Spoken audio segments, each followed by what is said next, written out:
بسم اللہ الرحمن الرحیم۔ السلام علیکم ناظرین، فدا عادل آپ کی خدمت میں حاضر ہے۔ بنگلہ دیش میں الیکشن جو ہے وہ ہو چکے ہیں۔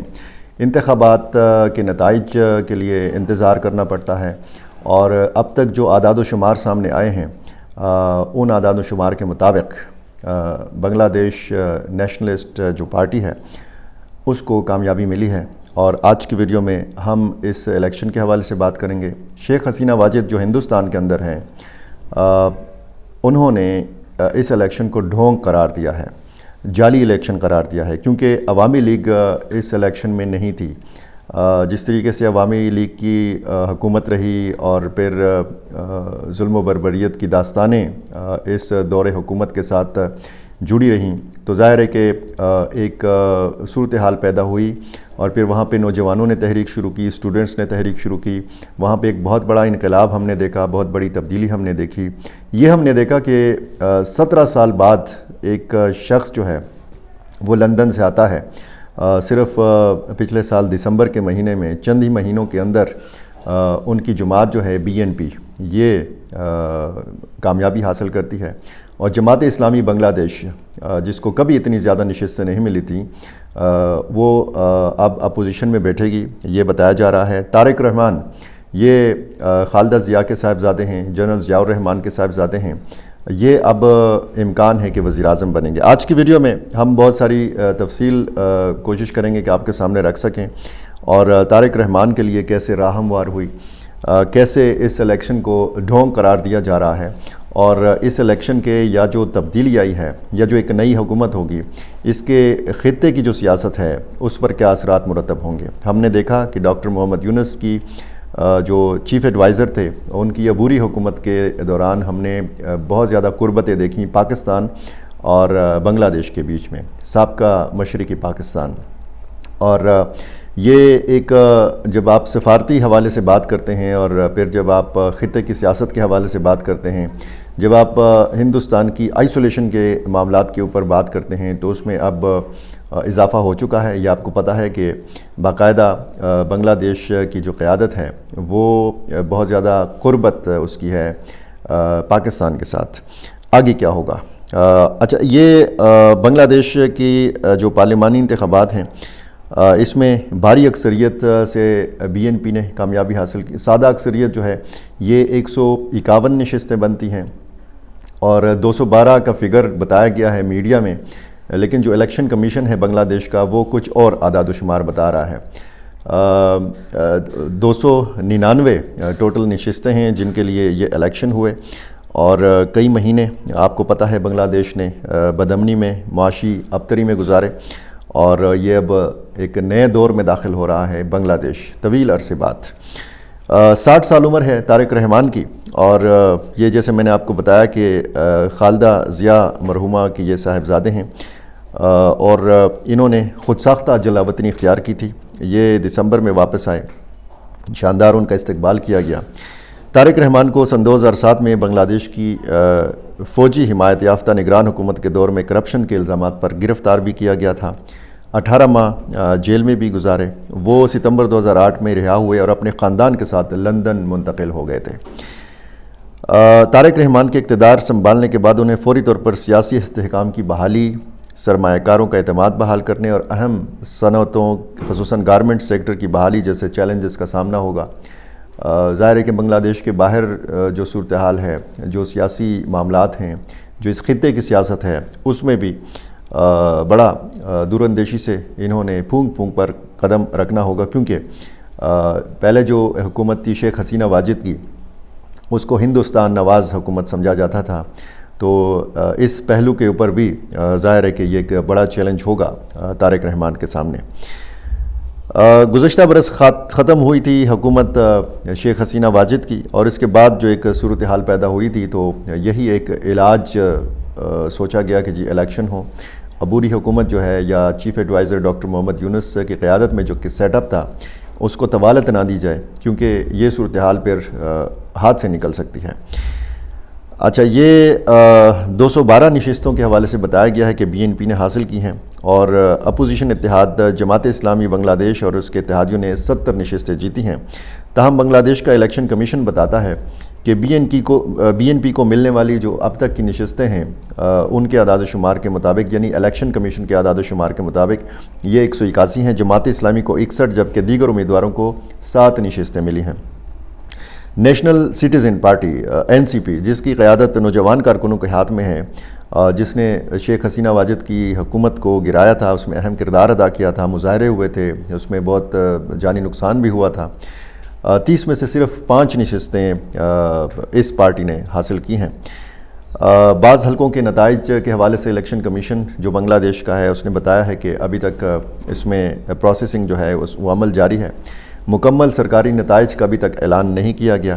جو بھی یہ اعلان ہوگا تو ظاہر ہے کہ اس کے بعد پھر حتمی جو اعداد و شمار ہیں، مختلف سیاسی جماعتوں نے وہاں پہ کتنی نشستیں حاصل کی ہیں، یہ حتمی طور پر بتایا جا سکے گا۔ یہ طے ہے کہ BNP اکثریتی پارٹی، بلکہ 2/3 اکثریتی پارٹی کے ساتھ جو ہے یہ سر فہرست ہے۔ بہت زیادہ امکان ہے کہ طارق رحمان ہی وزیر اعظم کے امیدوار ہوں گے، وزیر اعظم بنیں گے وہ، اور الیکشن کے ساتھ ساتھ آئینی اصلاحات پر ریفرینڈم بھی منعقد ہوا۔ یہ بھی ایک جو ہے وہ اچھی بات ہے۔ 20 لاکھ سے زیادہ ووٹرز نے ہاں جبکہ 8,50,000 سے زائد نے نہیں میں ووٹ دیا۔ تاہم اس حوالے سے سرکاری اعلان جو ہے تاحال جاری نہیں ہوا۔ اچھا، مبارکباد کا سلسلہ ہے۔ پاکستان کے وزیر اعظم، پاکستان کے منتخب وزیر اعظم محمد شہباز شریف اور پاکستان کے صدر آصف علی زرداری نے مبارکباد کے پیغام دیے ہیں۔ طارق الرحمان کو، ان کی پارٹی کو، بنگلہ دیش کے عوام کو مبارکباد دی ہے۔ دلچسپ بات یہ ہے کہ بھارت کے وزیر اعظم نریندر مودی نے بھی مبارکباد کا پیغام دیا ہے، اور اسی طرح جو مختلف ممالک ہیں، امریکی سفیر جو بنگلہ دیش میں ہیں، انہوں نے مبارکباد کا پیغام دیا ہے۔ یہ ساری صورتحال ہمیں بتاتی ہے کہ اس خطے کی جو سیاست ہے وہ کسی بھی وقت پلٹا کھا سکتی ہے۔ یعنی آپ سری لنکا میں صورتحال دیکھیں، آپ ہندوستان کے اندرونی معاملات تو کچھ اور ہیں، اور پھر بنگلہ دیش کی صورتحال دیکھیں، یہاں پہ نوجوان اٹھے، انہوں نے تحریک شروع کی، اور پھر ہم نے دیکھا کہ اس میں اسٹوڈنٹس نے بہت بڑی تعداد میں حصہ لیا، اور ہم نے دیکھا کہ شیخ حسینہ واجد فرار ہو گئیں، ہندوستان میں چلی گئیں ہیلی کاپٹر لے کر، اور آج تک وہیں پہ ہیں۔ ان کی عوامی لیگ پر پابندی لگائی گئی تھی اس الیکشن میں جو بنگلہ دیش میں ابھی ہوئے، عوامی لیگ کا حصہ نہیں تھا، اس لیے شیخ حسینہ واجد نے اس الیکشن کو ڈونگ قرار دیا ہے۔ نوجوانوں نے راہ ہموار کی طارق رحمان کے لیے، ان کی پارٹی کے لیے، لیکن ان کی اپنی جماعت جو تھی وہ زیادہ نشستیں حاصل نہیں کر سکیں۔ ظاہر ہے کہ ایک روایتی جو سیاسی پارٹیاں ہوتی ہیں، جن کے پاس تجربہ ہوتا ہے، جن کے پاس شیڈو کیبنٹ بھی ہوتی ہے، جن کے پاس مختلف شعبوں کے ماہرین ہوتے ہیں، تو وہی جماعتیں آگے بڑھتی ہیں، انہی جماعتوں پر عوامی اعتماد جو ہے وہ سامنے آتا ہے۔ اب کچھ لوگ کہتے ہیں کہ اگر مل جاتا موقع عوامی لیگ کو بھی، اور بنگلہ دیش کے عوام کو یہ موقع دیا جاتا کہ وہ یہ فیصلہ کرتے کہ ان کو شیخ حسینہ واجد یا ان کی عوامی لیگ قبول ہے یا قبول نہیں ہے، لیکن اب اس حوالے سے ظاہر ہے کہ اس میں اگر آپ دیکھیں تو بہت ساری باتیں ہوں گی، بہت سارا جو ہے الزامات بھی لگائے جائیں گے۔ دھاندلی کے الزامات ہر الیکشن میں ہوتے ہیں، ہمارے جو جنوبی ایشیا کی سیاست ہے اس میں دھاندلی کے الزامات بھی لگائے جاتے ہیں۔ اچھا، اس میں یہ بھی بتایا گیا ہے کہ طارق رحمان جو ہیں 2 نشستوں پہ انہوں نے الیکشن لڑا، دونوں پہ انہوں نے کامیابی حاصل کی۔ امیر جماعت اسلامی شفیق الرحمان یہ بھی اپنی نشست جیت گئے، اور طالب علم رہنما ناہید اسلام نے بھی کامیابی اپنی نشست پہ حاصل کی اور ریکارڈ ووٹ حاصل کیے۔ انتخابات میں بتایا گیا ہے کہ 7 خواتین بھی منتخب ہو کر آ گئی ہیں۔ افروزہ خان، عشرت سلطانہ، تاشینہ رشدیر، شمع عبیدی، نایاب وصف کمال اور فرزانہ شرمینہ BNP کی ٹکٹ پر کامیاب ہوئی ہیں، جبکہ بیرسٹر رحمینہ فرحان نے آزاد حیثیت سے کامیابی حاصل کی ہے۔ اور جیسے میں آپ کو بتا چکا ہوں کہ خواتین کا بنگلہ دیش کی سیاست میں بہت کردار ہے۔ جیسے بینظیر بھٹو، محترمہ بینظیر بھٹو شہید کے حوالے سے کہا جاتا ہے کہ وہ اسلامی دنیا کی پہلی منتخب وزیر اعظم تھیں، تو بنگلہ دیش میں ہم نے دیکھا کہ ایک تو 1981 سے شیخ حسینہ واجد جو ہیں یہ عوامی لیگ کی سربراہی کر رہی ہیں، اور پھر بعد میں ہم دیکھتے ہیں کہ خالدہ ضیاء کا کردار اس میں سامنے آتا ہے، اور دونوں وزیر اعظم بھی بنتی ہیں۔ اب خواتین کا جو ہے قابل ذکر تعداد جو خواتین کی ہیں ان کا منتخب ہونا، یہ بتاتا ہے کہ خواتین کا بنگلہ دیش کی سیاست میں انتہائی اہم کردار ہے۔ جو صورتحال ہم دیکھتے ہیں 1971 کے بعد مشرقی پاکستان الگ ہوا، پھر بنگلہ دیش کا قیام اور شیخ مجیب الرحمن کا اس میں پھر کردار، اور وہاں پہ ظاہر ہے کہ وہ اس زمانے میں مقبول لیڈر تھے اور جو گلے شکوے تھے اس زمانے میں، آج ہمیں ایک بہت بڑی تبدیلی نظر آتی ہے۔